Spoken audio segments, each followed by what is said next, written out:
I just wanted to do a quick video to show you how you can add some gorgeous accents to your piece and just jazz it up a little bit. So this buffet really didn't have a lot of extra beauty to it. So I'm going to go ahead and add it.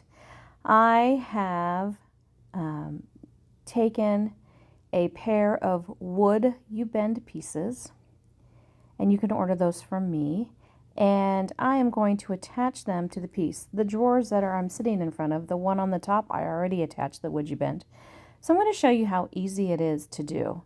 Basically, WoodUBend comes in all shapes and sizes, and it is bendable composite wood once it is heated.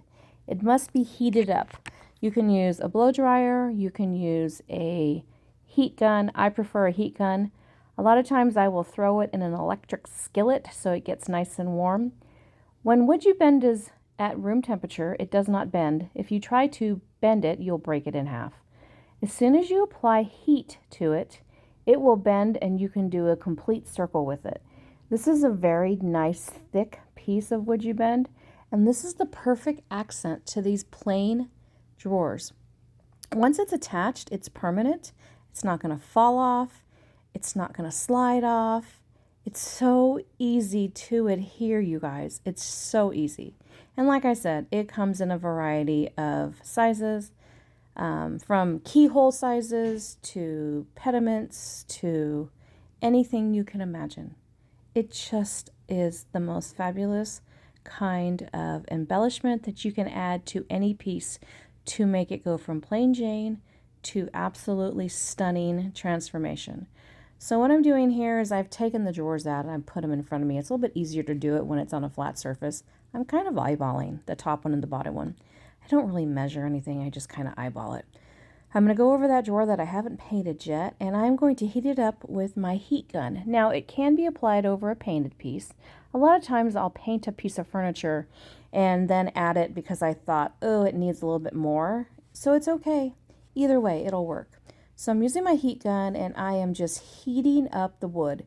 You really can't see it on here, but I gotta tell you, when you use it, you can see it just suck down onto the surface. When it gets heated, it actually molds itself to the surface that it's on top of. So normally, two surfaces are not exactly flat, and these are not exactly flat. When you put the heat with them, it molds to the surface. It becomes permanent. It doesn't fall off. It doesn't slide off. I'm going to immediately paint this. I don't have to wait for the glue to dry. Once the glue and the WoodUBend piece becomes pliable, and I'm using a putty knife here to press down on this because I will burn my hands if I don't. So use a putty knife or something heat resistant that you can press down. While I'm heating this, I can see it on my end just suck down to that drawer. It's really quite incredible the way it works. It doesn't take long, and I want to say this piece of WoodUBend is pretty thick, so the thicker pieces take a little bit longer. And of course it's huge, right? But in essence, I could totally bend this piece right in half if I wanted to. Just know that it's such a great embellishment that you can add to anything. And you can move it while it's hot. Once it cools off, it's done. You're like, it's going to stick there. Now, if you did make a mistake and you didn't like the way it was, you could heat it up once you've attached it and use your putty knife and pry it off. That would work too. But basically, once you've heated it, I'm going to go ahead and press on it with my fingers when I'm done, just to make sure it's really, really adhered. And let me tell you, it is hot. Hot, hot, hot. As soon as it cools, it's permanent. It's not coming off. I've put it on so many different things. So if you have a piece that's really used a lot, it's not going to fall off. It's not going to ding. Now, if somebody hits it really hard, it could break, but just like normal, like your piece of furniture would break. So don't be afraid to use it on pieces that you use a lot. So like I say, this one takes a little bit longer to heat up because of the fact that it's such a thick, large piece. I should have sped this part of the video up, but I really wanted you to see in real time how long it really takes. It doesn't take much. So if the glue kind of seeps out, just run the excess off if you want, like take your putty knife. That's what I'm doing right there. But you know what? It'll dry clear and you can paint right over it. Nobody will ever see it. You could also take a paintbrush dipped in some water and kind of get the glue off if you've really gone crazy. And I've done that. I've added way too much glue. But you just got to make sure that the glue is in every little nook and cranny. That way it really gets a good adhesion onto the surface. You can stick this on furniture. You can stick it on picture frames. You can stick it on glass jars. You can stick it on mirrors. You can stick it on anything. I'm not kidding. Anything. So immediately, I've just gone ahead and put the drawer back into the buffet. I am taking my paint, and this color that I am using is by Mud Paint. Its color is Sand, which is appropriately named because it looks just like sand. I am using my 040 Klingon brush. Everything that I'm using today is available on my website, which is tonatransformations.com. So everything I use within my videos is always available through my website. So the WoodUBend included. Like I said, there's a million different designs. So just putting a coat of paint over, just really work your brush into all those little nooks and crannies on this girl. And, just get it to cover. I'm going to end up putting 2 coats of paint. So the first coat is just the base coat. And then we will let it dry and we will add a second coat to this pretty girl. But you can see when you use a good quality chalk style paint that the coverage is amazing. And it doesn't take much to get it to really cover and look good. So this has got a lot of intricate holes on the details. Just use your brush. If you're using a good quality paintbrush, you won't ruin it by pushing it, prodding it. If you can't just get all the way inside, just get a smaller brush and just paint the interior. But I'm going to end up blending some gray over this anyhow, so it's not really going to matter. These are the sides of the doors to this gorgeous piece. I'm going to do some decoupage. I really wanted to show you guys how quickly you can update your pieces. And this is just scraps of decoupage that I had laying around. This is a redesign with Prima decoupage. You could use tissue paper. You can use their decoupage paper. Anything will work. So I'm kind of rough outline where I want it to go, where I want that bee to sit. And I'm just going to put it on that plaque type of thing. It's funny, it had enough static electricity, it just stuck to the drawer. It's not sticking up there with anything, it's just the static electricity because it was easy to do. I'm going to go ahead and take some clear coat. And the clear coat that I like to use the most is Satin Clear Coat, which is a product that's from Dixie Belle. The reason I like the Satin Clear Coat out of all the clear coats that I use is for the simple fact that it has a very long open time, meaning it doesn't dry right away. Some of the top coats that we use or clear coats that we use dry so fast that it won't act as a glue. It'll be too dry. So we've put a coat down and we haven't cut this because we're just gonna leave it over, and I'm going to show you how I'm going to trim this so it is exactly perfect. I'm trying to figure out where that bee needs to go. Like I can see it through the underneath, so I'm just trying to I'm feeling the outline with my hands. I'm going to then take the same satin clear coat and do it over the top of the decoupage paper. This is going to act as a sealer and really get that stuff to attach. I'm trying to feel it. I don't want to put too much of it on. I don't want to really go outside of that little plaque that was on there. So that's why I'm kind of feeling it. So I just did want to show you that even though the piece has kind of got all those scalloped edges, you can still do it like this. And I want to show you guys how to properly trim this off so that you get exact, precise edges. So make sure you keep watching. Watch all the way to the end because there's a lot of great just quality info on this thing. So I'm just putting a coat of Satin Clear, which is a Dixie Belle product, making sure that the extra little flaps aren't sticking to my piece because I don't want them to. I'm going to cut those off here in a second because they kind of were sticking down. I'm not going to cut them all the way off, just a little bit. So that way I can be like, okay, they need, because remember this has like a waist on it, like it goes in. So that was the hardest part, is to make sure that that sucker wasn't going to stick where it wasn't supposed to. Because man, once the tissue paper sticks with the satin clear coat, it's done stuck. Like it ain't coming off. It is part of the piece. So I was just trying to trim those corners. That way they would be fine. Now I'm not going to actually trim them all the way off until till it's dry. And there's a reason for that. If I were to try to trim it now, I wouldn't get straight cuts. It's not adhered. The clear coat has not dried. I want to put a little bit more on because I'm like, okay, I know that it's in the right spot now. And see how it's kind of an opaque color when I put the clear coat over the top? That's exactly how it's supposed to be. Then it will actually dry, and it will dry clear. So let it dry. We've got both sides to do. And same exact thing. We're just using a scrap piece of this material. I don't have a B for both sides. I have like this cool kind of looking, what is that, a leopard print. It's off the same piece of tissue. I just thought it looked kind of cool. Like they don't have to be B's on each side. That's not how I roll. I don't like things to match. I want them to coordinate. There's a lot to be said with coordinating ideas instead of matching ideas, right? Coordinating things just look way better than matchy things.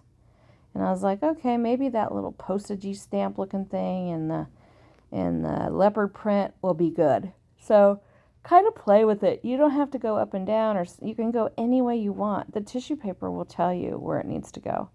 Just experiment. So I'm going to cut it a little bit just to make it a little bit more user-friendly.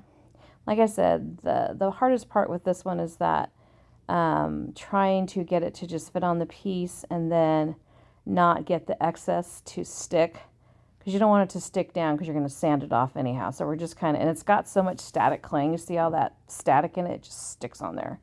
But and you don't ever want to try to cut it out perfectly and stick it on, because let me tell you, you'll always be disappointed. It will never line up the way that it's supposed to. It will never be fine. So use my rule of thumb. I just put it down, let it dry thoroughly, and then we're going to sand the edges, and that is going to give us an exact, precise, so amazing cut on this. It's going to make it just perfect. You're going to be like, oh my gosh, that's how they do that, right? When I learned how to do this, I was like, duh, why was I trying to cut them out to fit perfectly? That was the silliest thing ever. So we're going to do the same thing on this side. We're going to use satin clear coat, which, like I said, is a Dixie Belle product. If you use any other clear coat, just make sure that it's a clear coat that takes an extra hot minute to dry. Most clear coats dry like within 5 to 10 minutes. This one takes a little bit longer. I like it for decoupaging because it does take longer to dry. I love it for decoupaging because of that. It's also a sealer. So it's going to seal your paint, it's going to seal your piece, and it's going to be just fine. So I'm just trying to get the satin clear coat on the top, not on the edge, because you really don't want that paper to sweep down along the edge. I'm going to put it on, I'm going to press it down, and when I press it down, the clear coat does come through the paper. It is damp. I can feel it with my hands. I'm going to do again what I did on the other side, just kind of cut those little scallopy sides so that it doesn't stick to it. This is kind of a personal thing. You don't have to do this. But since there was so much static, if I had gotten any little bit of clear coat underneath those edges, then it would have stuck to my piece, and it would have been silly. So I thought, okay, I'm just going to cut a little bit off, just so it gives me a little bit of a better guide. Okay, so then we're going to take our satin clear coat, and we're going to finish it by putting a sealing coat over the top. Okay, we just want to seal that decoupage paper on there, so now it's permanent. It ain't going anywhere. It ain't coming off. It is going to be there for a long, long time, as long as we have this. Now The only way to remove the stuff would be to actually sand it all the way off, which would be a bear. Like after it dried, you decide you didn't want it, you could take a piece of sandpaper and sand it off, but it's on there. I mean, let me tell you, it is on there for good. So just the same thing we did on the other side. I didn't fast forward this because I wanted to show you in real time what I actually go through when I'm trying to think of the process. Trying to trim this excess. I'm not trying to make the outline because I will make it perfect. Just trying to get it so that that excess doesn't stick to it. I know people always ask, why don't you cut it to size? Because there's an easier way to cut it to size, a foolproof way to cut it to size. I mean, it is so foolproof, you're going to just be like, holy cow, how come I didn't know that? Or maybe you did know that. So we're going to let it sit and we're going to let it dry. So this other side, hopefully is dry. I'm going to take a piece of 150 sandpaper. I am going to fold my square sheet into fours. And I'm going to take a 150 piece of sandpaper. Remember, there's like a plaque kind of thing underneath here, right? It's there. I can feel it with my hands. And I am going to take and go away from the edge. I'm going to sand away from it on that edge, right on that edge. Very gently, I'm going to hold the paper because remember, this is freshly put on here. This is not like been on here for days. And I was like, oops, I might want to dry this a little bit more. So I grab my blow dryer, dry it a little bit more because you don't want that paper to move at all. You don't need it to move. You want it to stay right on there. But let me tell you, when you grab that 150 sandpaper and you just guide it along the edge, try to go with it and hold it so it doesn't pull away from it, and just sand along that edge of that little plaquey thing that's underneath there. What's going to happen is something pretty remarkable. You're going to have an exact cut. Exact. This is why we don't cut it beforehand. Now, in all seriousness, I should have let this dry like overnight, but you know, I was excited and I wanted to do it like right away. Do you see how perfect that is? Look at that. Oh my gosh. Why would you want to ruin that by trying to cut it, making it fit? By using the sandpaper and going along the edge. And it's what it's doing is distressing my edge at the same time, but this piece will be distressed. So that's fine too. And I'm slowly going. Like I say, it would have been much better if I had waited till the next day and it was super, super hard. But I couldn't. I just can't wait. I'm super impatient. The more you watch my videos, you'll know I'm just not the patient person. And by using the sandpaper, it makes an exact cut. Exact cut. Okay, you guys, in the comments, have you ever tried this? Will you try this? It works great with tissue paper. This is a decoupage medium, which is kind of like an interface material. So it's a little thicker than a tissue paper, but I don't care what you're doing. It works great with any kind of material that you can sand through. Any kind. It is fabulous. So you're just going to take the sandpaper and go all the way around the edge. You're going to end up with a perfectly straight every single time. No guesswork. Let your tools work for you. In this piece, your tool is a piece of 150 grit sandpaper. That's it. How? It's way better than scissors. You guys, it's so awesome. So I hope that you have enjoyed this quickie. This is on how to apply decoupage, how to use the WoodUBend. Like I said, I have all these materials, and it may not have this exact one in stock, but I have tons of tissue. I've got tons of WoodUBend. Use your own imagination. You don't always have to copy what somebody else does, but this is supposed to be inspiration, right? Inspiration for you to go out and create and make your own masterpieces. And I hope that by watching this, you've been inspired. I hope that you enjoy it. I hope that you subscribe. And please watch my videos. I do live videos once a week on Thursdays at 4 p.m. Mountain Time. And I'm always trying to just make the world pretty and make things beautiful and upcycle things so that they don't go to the landfill. This buffet was not in good shape, but by updating it, adding some beautiful embellishments. You go from a piece of junk that would have ended up in grandma's basement, in a barn, or worse yet, in the trash, to something stunning that you can put in your home as a work of art. So please follow, subscribe, and if you'd like to order anything, my website is tonatransformations.com. I'll go ahead and link it right here. But thank you so much. And I say the same thing at the end of every single video that I do. And this is the motto that I live by, which is go out and be fabulous. Thanks for watching. I sure appreciate you guys.